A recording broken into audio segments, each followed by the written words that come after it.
The great hall of the Galactic Council was silent. 12 species sat in judgment. Their eyes, some with many pupils and some with none at all, watched the humans standing in the center of the room. Director Sunwoo stood at the front of the human group. His hands were steady. His face showed nothing. But inside, his heart was breaking. "The evidence is clear," said Grand Arbiter Vaughn. His voice echoed through the massive chamber. Vaughn was tall and thin, with gray skin that looked like stone. He had ruled the council for 300 years. Humanity has created biological weapons. They plan to use these weapons against peaceful species. The punishment is banishment beyond the galactic rim. Sunwoo stepped forward. The guards around him raised their weapons, but he did not care. "These charges are lies," he said. His voice was calm but firm. "We created no weapons. You have shown no real proof. Only false reports and fake evidence." The council members shifted in their seats. Some looked away. They knew the truth. Everyone in that room knew the truth. Humanity had done nothing wrong. But humanity had grown too fast. In only 300 years, they had spread across dozens of star systems. Their population had reached 12 billion. Their technology was advancing faster than species that had existed for thousands of years. The elder races were afraid, and fear made them cruel. "The vote has been taken," Vaughn said. 12 species. 12 votes for banishment. The decision is final. Ambassador Keth, a being with blue skin and sad eyes, looked down at his hands. He had voted yes like the others. He had no choice. His people depended on the council, but guilt ate him like poison. Sunwoo looked around the room. He looked at each alien face. He wanted them to remember this moment. "You send us to die in the dark," he said. "You send 12 billion innocent people into the void between galaxies. No species has survived there. You know this? You are not banishing us. You are murdering us."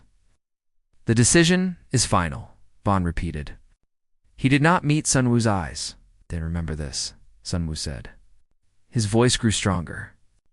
"Darkness is where stars are born. If we survive, we will return. And we will remember everything." The guards took him away. 3 months later, the exodus began. Every human in the galaxy was forced onto ships, generation ships, cargo vessels, anything that could fly. Families were torn apart and pushed back together in cramped spaces. Children cried for homes they would never see again. The Dominion Fleet, as they would later call themselves, gathered at the edge of the Sol system. 10,000 ships carrying 12 billion people. They waited for the signal to leave, but the council had one more cruelty planned. Young Tai-Ho was 10 years old. He stood at the window of his family's ship, looking at Earth. It was so beautiful from space, blue and green and white. He had been born there. He had played in the parks of New Sol. He had watched the sun set over the ocean with his grandfather. He asked his mother. She held him close, but said nothing. She had no words that could explain hatred to a child. Then the council fleet arrived. Hundreds of warships from 12 species. They formed a line between the human fleet and Earth. "They're making sure we leave," Tai-Ho's father said. But his voice was uncertain. The first shots came without warning. Bright beams of light struck Earth's surface. Then more and more. The council was not just banishing humanity. They were destroying everything humans had built. Every city, every monument, every memory. Tai-Ho watched as Earth began to burn. He watched as the blue and green turned to orange and red. He watched as the planet that had given birth to his entire species died in front of his eyes. His mother tried to pull him away from the window. He would not move. He could not move. Something inside him was changing. The boy who had played in parks and watched sunsets was dying. Something harder was being born. "I will come back," he whispered. His small hands pressed against the cold glass. "I will come back and make them pay." The human fleet turned away from their burning home. They flew to war at the edge of the galaxy. Behind them, the council ships destroyed Mars, the colonies on Europa, the stations around Jupiter. Nothing was left. 1,000 years of human history erased in a single day. In the Great Hall, the council celebrated. Grand Arbiter Vaughn raised a glass. "The human problem is solved," he announced. "The galaxy is safe." Ambassador Keth did not celebrate. He sat alone in his quarters and stared at the wall. He had seen the footage of Earth burning. He had seen the human children crying at the windows of their ships. He knew that what they had done was wrong, but he also knew that it did not matter. Humanity was gone. They would die in the void between galaxies. In 100 years, no one would even remember they existed. He was wrong. The human fleet flew for months. They passed the last stars of the Milky Way. They entered the long, dark, the empty space between galaxies where no light shone and no life existed. On the lead ship, Director Sunwoo gathered the remaining human leaders. They were tired. They were broken. Many had lost family in the destruction, but they were still alive. "The galaxy wants us to die," Sunwoo said. "They expect us to fade away in the darkness, but we are human. We have survived ice ages. We have survived wars. We have survived diseases that killed billions. We will survive this too." "How?" someone asked. "There is nothing out here. No planets. No resources. No hope." Sunwoo smiled. It was a hard smile without warmth. "Hope is a choice," he said. "And I choose to hope that one day our children, or their children, will return to that galaxy. Not as refugees, not as victims, but as conquerors." Young Tai-ho was not in that meeting, but he would hear about it later. He would hear his grandfather's words repeated by others, and he would carry those words with him for the rest of his life. The darkness swallowed the human fleet. The galaxy turned away and forgot about them. They should not have forgotten. The first years were the hardest.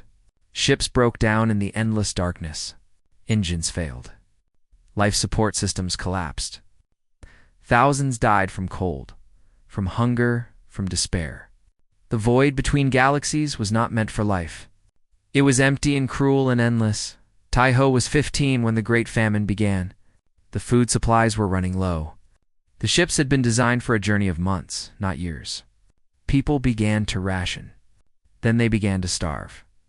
He watched his grandfather, Director Sunwoo, grow old and thin. The man who had defied the Galactic Council was now just a tired old man trying to keep his people alive. "We will not last another year," the ship captains reported. "We need to find something. Anything." But there was nothing. Only darkness.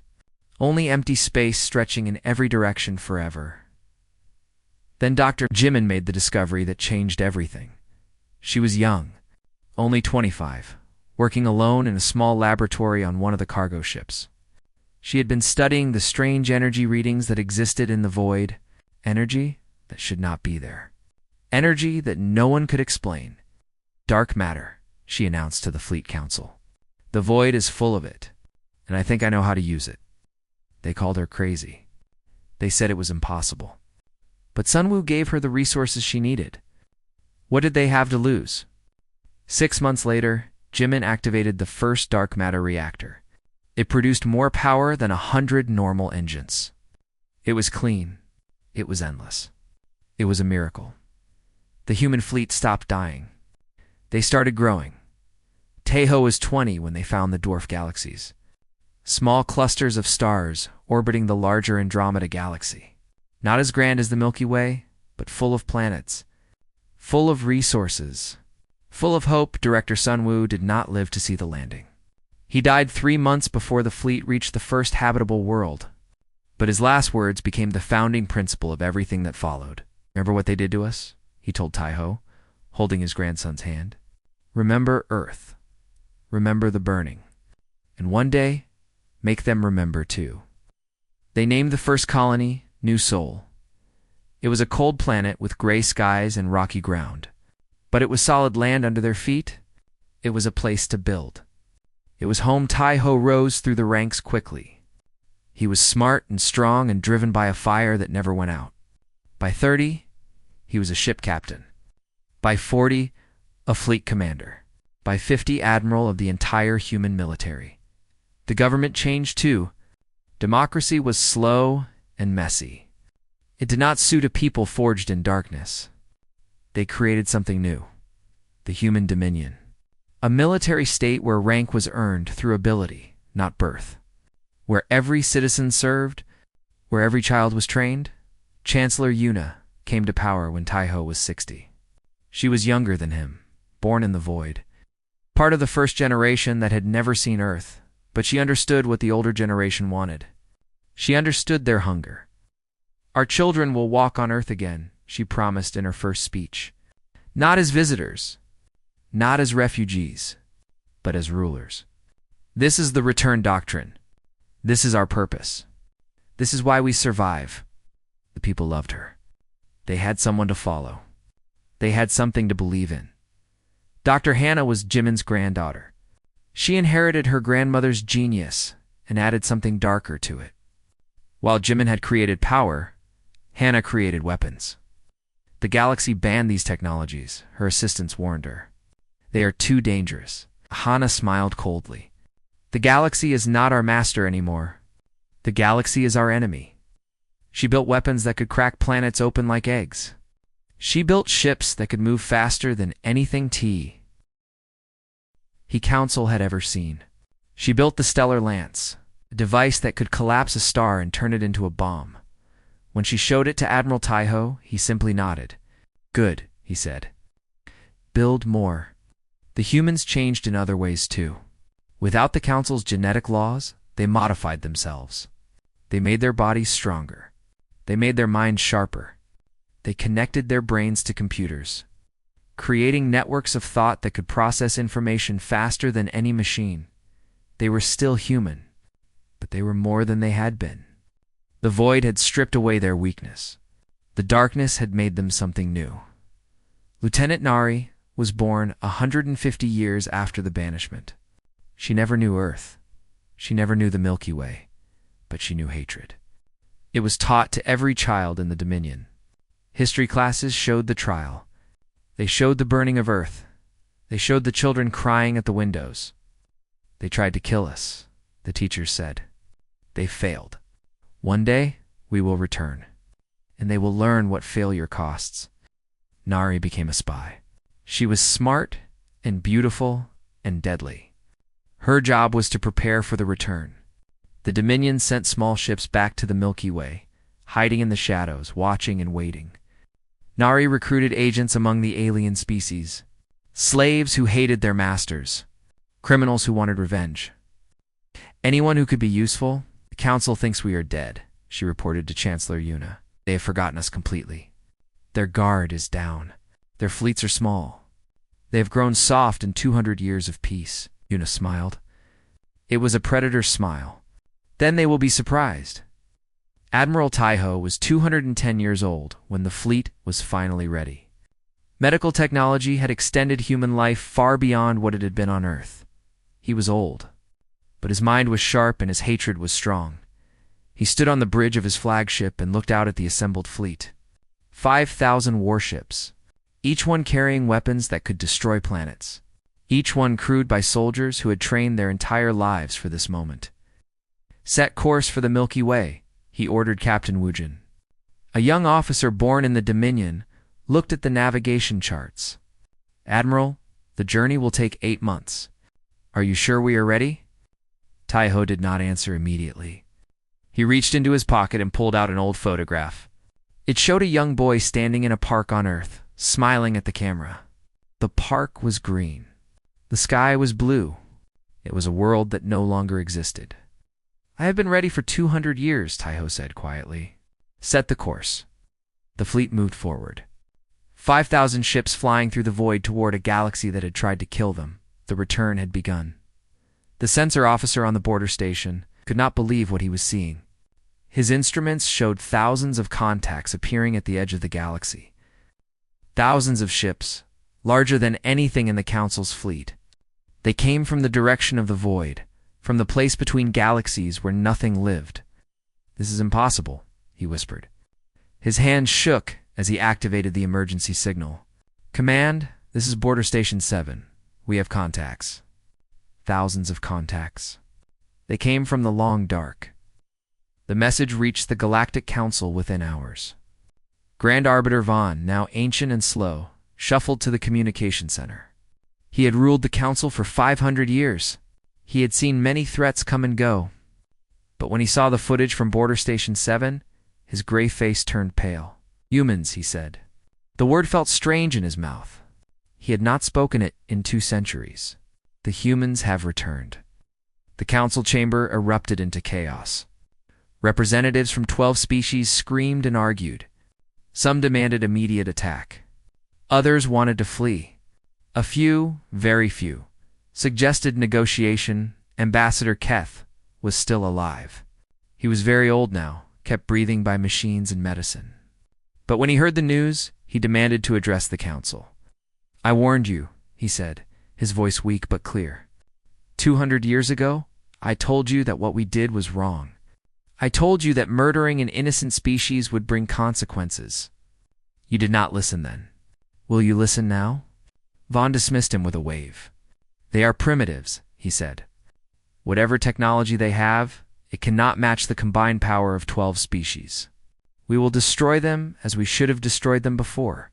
But the humans did not attack. Their fleet simply waited at the edge of the galaxy.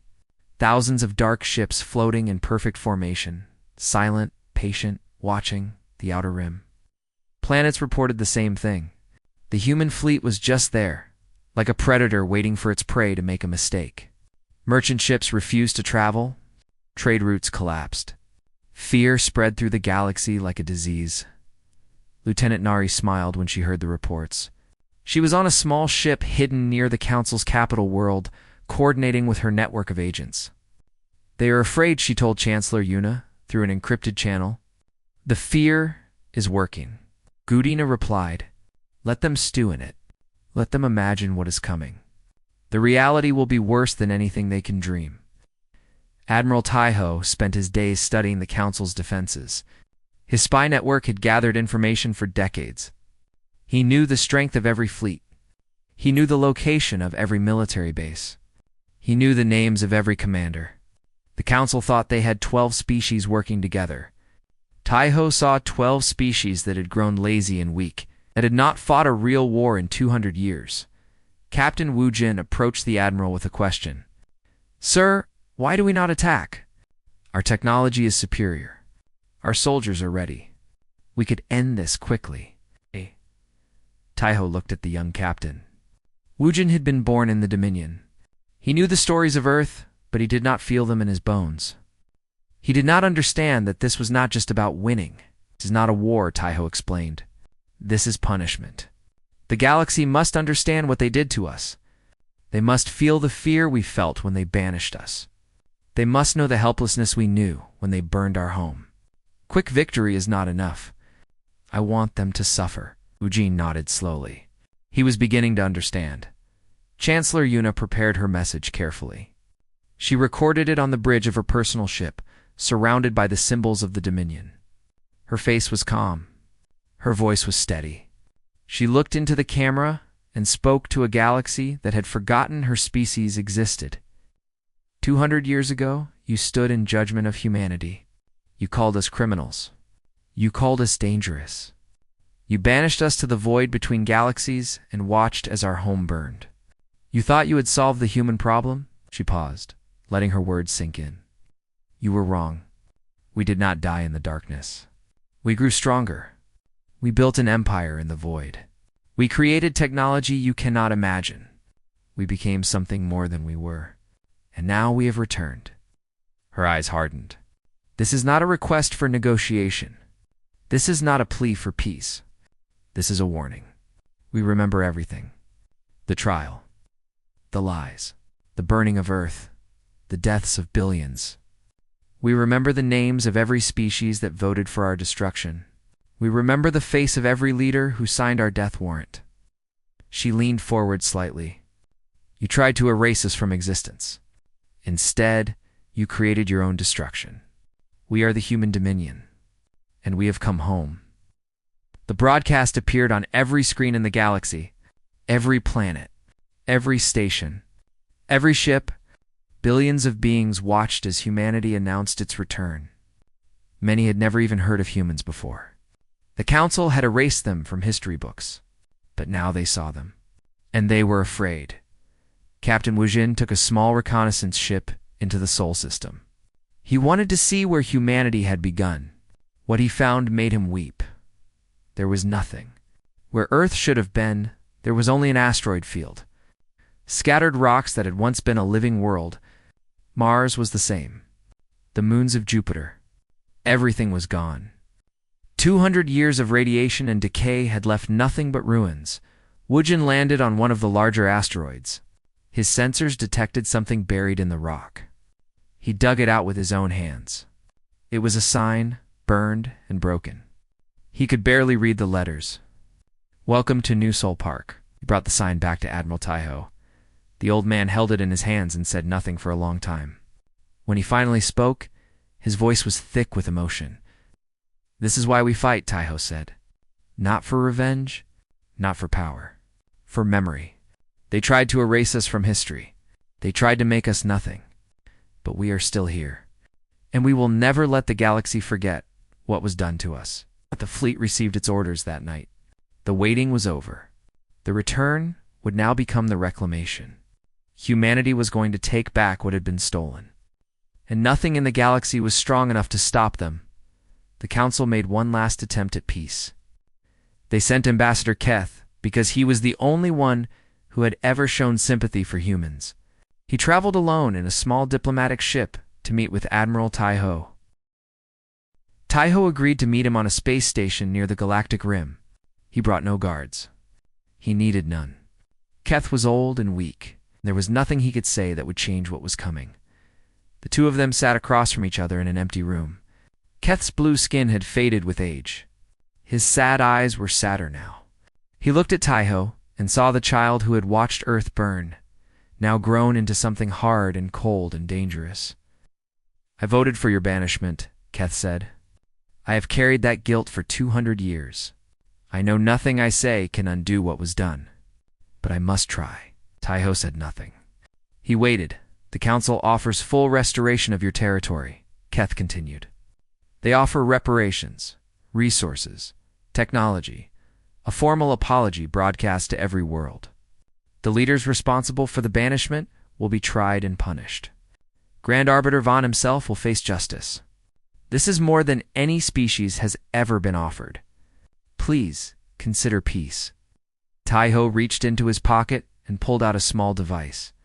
He placed it on the table and pressed a button. A hologram appeared. It showed Earth dying, the beams striking the surface, the continents catching fire, the oceans boiling away.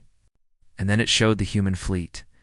The children pressed against windows, crying as their world was destroyed.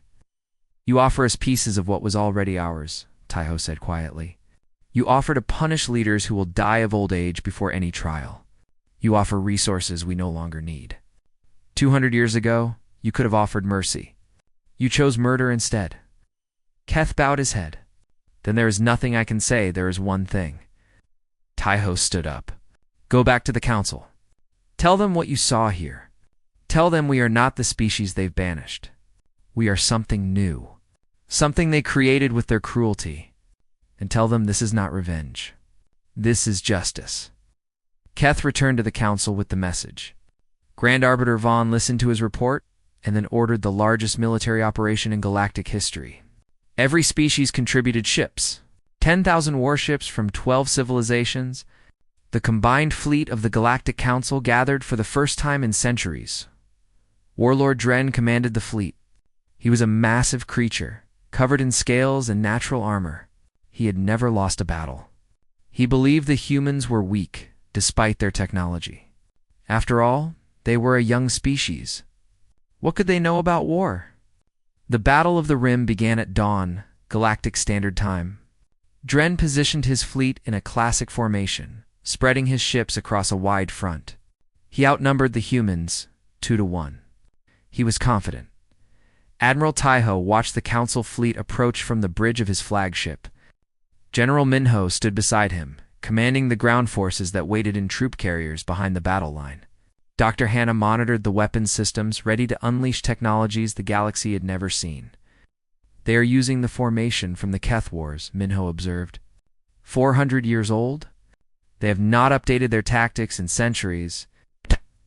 Taiho nodded. They have had no one to fight. Peace made them lazy. Today, they learn what war really means. The Council fleet opened fire first. Thousands of weapons discharged at once. The space between the fleets filled with light and energy. The Dominion ships did not move. Their shields absorbed everything. Not a single vessel was damaged. Return fire, Taiho ordered calmly. The Dominion weapons were different. They did not shoot beams or missiles. They released concentrated bursts of dark energy that passed through shields like they were nothing. Council ships exploded by the dozens. Then by the hundreds, Dren watched in horror as his fleet was torn apart. Impossible, he roared. Their weapons ignore our shields. How is this possible? It was possible because Dr. Hannah had spent her entire life preparing for this moment. She had studied Council technology through Nari's spy network. She had built weapons specifically designed to defeat it. Every system the Council relied on, she had found a way to destroy. The battle lasted 6 hours. 6 hours of slaughter. The Council lost 7,000 ships.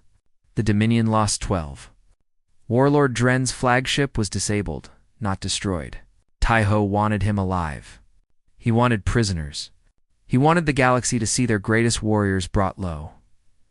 General Minho led the boarding party personally. His soldiers moved through the crippled flagship with brutal efficiency. They found Dren on the bridge, still trying to give orders to a fleet that no longer existed. You lost, Minho told him simply. Surrender, and your crew will live. Dren looked at the human soldier in front of him. Minho was smaller than him, weaker, but there was something in his eyes that made Dren hesitate. A certainty. A complete lack of fear. How? Dren asked. We had more ships. More experience. How did you defeat us so easily? Minho smiled. It was not a kind smile. You spent 200 years celebrating our deaths. We spent 200 years preparing for yours. Chancellor Yuna broadcast her declaration to the entire galaxy that night. She stood before cameras with the captured council flags behind her.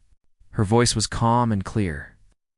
Today, the combined fleet of the Galactic Council was destroyed, she announced. 7,000 ships. Millions of soldiers. Gone in 6 hours. This is not a war you can win. This is not a war at all. This is a reckoning. She paused, letting the weight of her words settle. Do not seek your destruction. We are not monsters, despite what you tried to make us. But we will have what is ours. Every system that was once human territory will return to us. Every species that voted for our banishment will acknowledge their crime. This is not negotiation. This is judgment. The message ended with a single image. Dr. Hannah's stellar lance firing at an empty star system. The sun collapsed. The planets were vaporized. Billions of miles of space became a tomb of fire and ash. This is what happens if you resist, Yuna's voice said over the image. Choose wisely. The galaxy had been warned. The reclamation took 3 years. Chancellor Yuna did not want it to be fast. She wanted it to be complete. She wanted every species in the galaxy to understand what had happened and why. She wanted them to remember the elder races fell one by one. Some fought, they died. Some surrendered immediately. They were treated fairly, but firmly. They gave up their weapons. They accepted Dominion oversight. They acknowledged the crime of banishment publicly. General Minho led the ground campaigns. His soldiers were everywhere, taking control of military bases, government buildings, communication centers. They were not cruel. They did not murder civilians or destroy cities without reason, but they were absolute. Resistance was ended quickly and permanently. The third species to surrender was the Vaughn people, Grand Arbiter Vaughn's own race.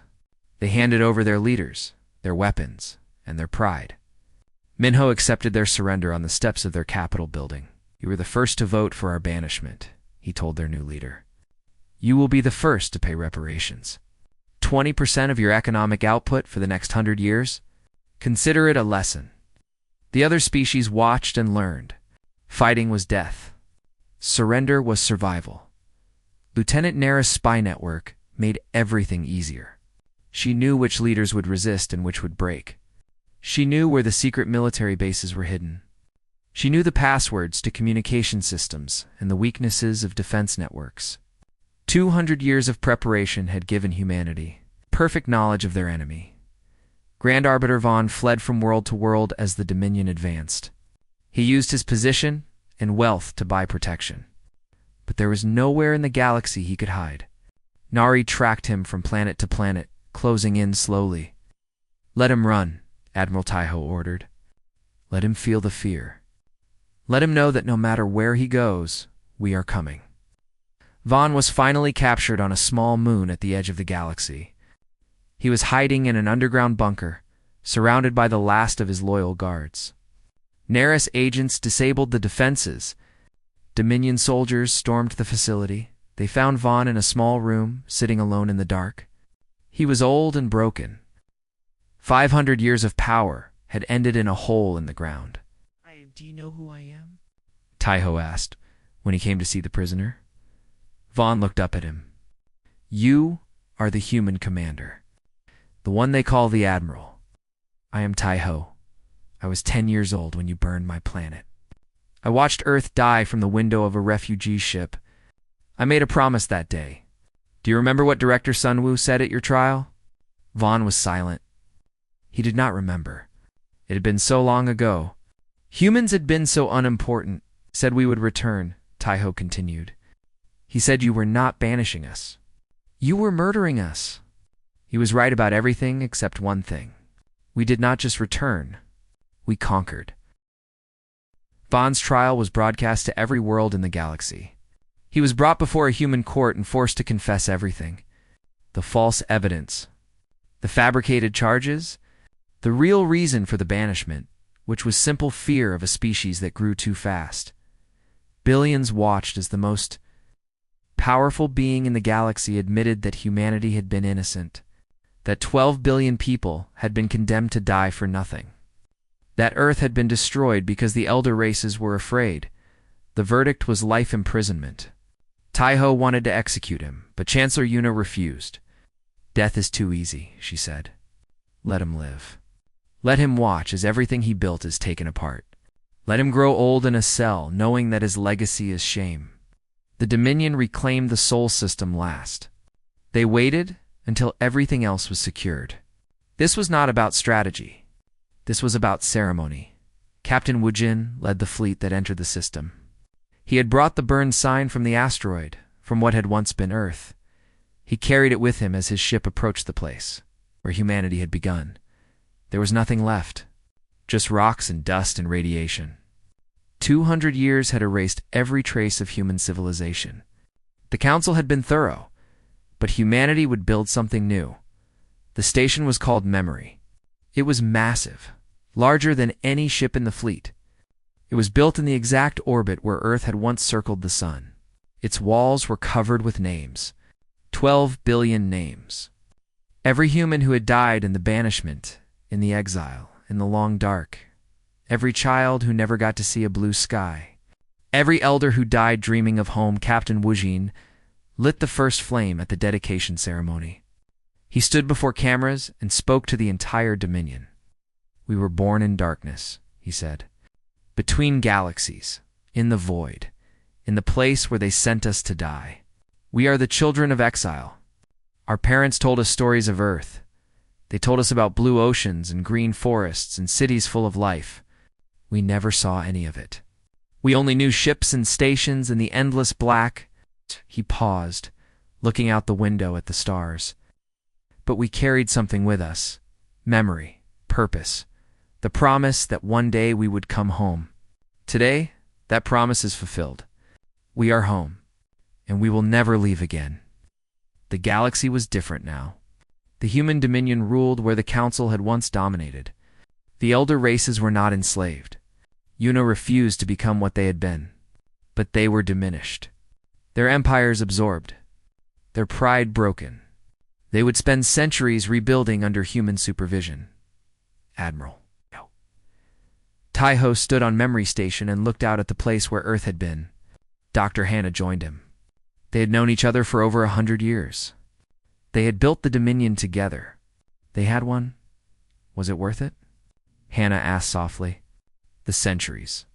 The suffering. The war. Was it worth everything we lost? Tai-Ho thought about the question for a long time. He thought about his grandfather. About his mother. About the boy who had watched his world burn. That boy was gone now. The man who remained was something else entirely. They wanted us erased from history, he finally said. They wanted future generations to forget that humans ever existed. Instead, we became the ones who write history. We became the rulers of the galaxy that tried to kill us. He turned to face her. His eyes were old, but still burning with the fire that had kept him alive for 200 years. It was worth it, he said. Because we survived. Because we won. Because every child born from now until the end of time will know the name humanity. And they will know that we do not break. We do not surrender. We do not die. We endure. Below them, the lights of Memory Station glowed in the darkness. 12 billion names carved in steel and light. A monument to everything humanity had lost and everything they had become. The galaxy had tried to destroy them. The galaxy had failed. And now, the galaxy belonged to them. The story of humanity was not over. It was just beginning.